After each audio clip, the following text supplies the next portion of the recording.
We're talking Dungeons and Dragons character creation. Okay, it doesn't have to be D&D. Oh, thank God we can edit. Just a few quick ideas about how I like to make my character more fun. I think the most important thing for you is the rule of cool, making sure that you think your character is cool and that you'd have a lot of fun playing him. That's pretty much all that really matters. For me, I used to just pick either race or class and then build around that. What do I want to look like? How do I want to fight? What are my abilities going to be? And this is probably important, but for me, not as important as a buy-in, as the ability to really feel my character. And so from now on, or from then on, I should say, I started with backstory. I didn't pick my race. I didn't pick my class. I didn't think about how he fits into the group. I didn't ask the rest of the group what abilities they have, and then I chose around it.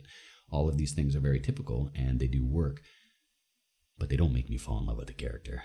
They actually add more constraints to the character as opposed to freedom.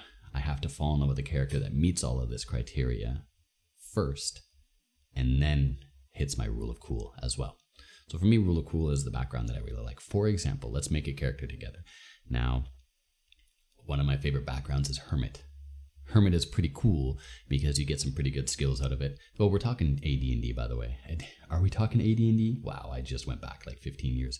We're talking D&D 5e. Yeah, I'm kind of old. And in D&D 5e, and I think Pathfinder and other RPGs, you get to choose your backstory, or a hint of your backstory. And they call it your background. Hermit in D&D 5e is pretty neat because it has some interesting skills, it has some interesting abilities, and it has a feature where you know one secret about the campaign. And this is decided by you and the Dungeon Master, so you can tell him kind of what you're looking for, and he can tell you what's available, and you can go with that. So let's say this Hermit has a secret about the campaign, something pretty interesting, but he is a monk. I love monks. So he's a monk, and let's go with Turtle for no particular reason. I mean, Turtle monks are probably pretty neat. Build them however way you want, strength based with the AC of his turtle shell or the typical dex and wisdom. Let's make him a Drunken Master. Drunken Master is pretty cool. It's a really interesting feat, and just picturing a whirling dervishing. A whirling devil? A dervishing devil? What is the word I'm looking for? A spinning, like, Tasmanian devil of a turtle who just gets to hit a whole bunch of targets at once, because that's one of the neat features of the Drunken Master. And now you've got a pretty interesting turtle. What do I like about this guy? Well, maybe this hermit secret, he's actually been trying to tell it to people constantly. He's not keeping it in. He's running around telling everybody, but he's a drunk, homeless, well, I guess homeless is subjective when you carry your home on your back. A drunken, homeless vagrant who just walks around being like, I got a secret to tell everybody. You guys don't understand, the world's coming to an end. Oh, that's just Jin, that crazy turtle. Just pay him no mind, he's always talking doom and gloom. A lizard man druid who has alopecia. If you don't know what alopecia is, it's when all of your hair falls out. It's a disease, though, where it happens really quickly and you lose all of your hair. Now, Lizard Man, you wouldn't even see this, right? But every time he changes into one of his Circle of the Moon animals, like a bear, he's hairless. You ever seen a hairless bear?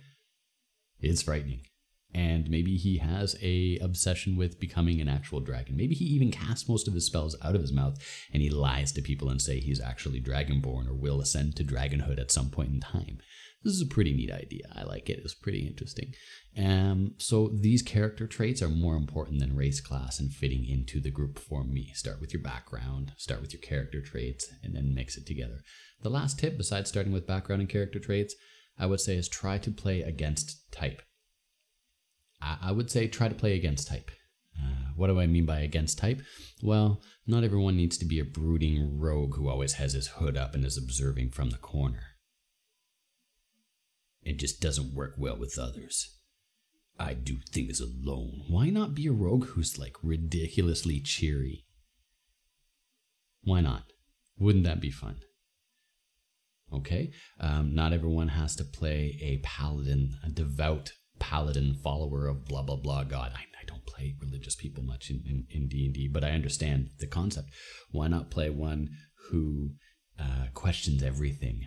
You know, one who, we want to be an edgelord, be an edgelord paladin. And that's probably pretty interesting, a little bit more interesting than an edgelord rogue that everybody wants to play. All right, so this video is getting a little too long. Cut to the chase. Start with something interesting that has more to do with backstory than character stats and abilities. That will help you with your rule of cool. I like to start with background and then character traits and then class, and then I immediately try my best to pick a race that statistically fits the class but is weird. I almost never play humans for that purpose because, subjectively speaking, but I am one and I want to play something different. Last but not least, thanks to Critical Role, I like to find a voice. So my druid who happens, my druid, oh my god, he's barbarian, but he is totem barbarian who really likes animals so much. So he acts more like a druid. Well, his Russian voice. And if you can do a voice, find a voice for him and have fun with it. I think Critical Role has kind of added that to games for me because they're amazing voice actors and I like to play with my voice. So we're getting on way too long, guys, but this is just how I like to make my RPG characters. Have fun. Thanks for watching. Bye-bye.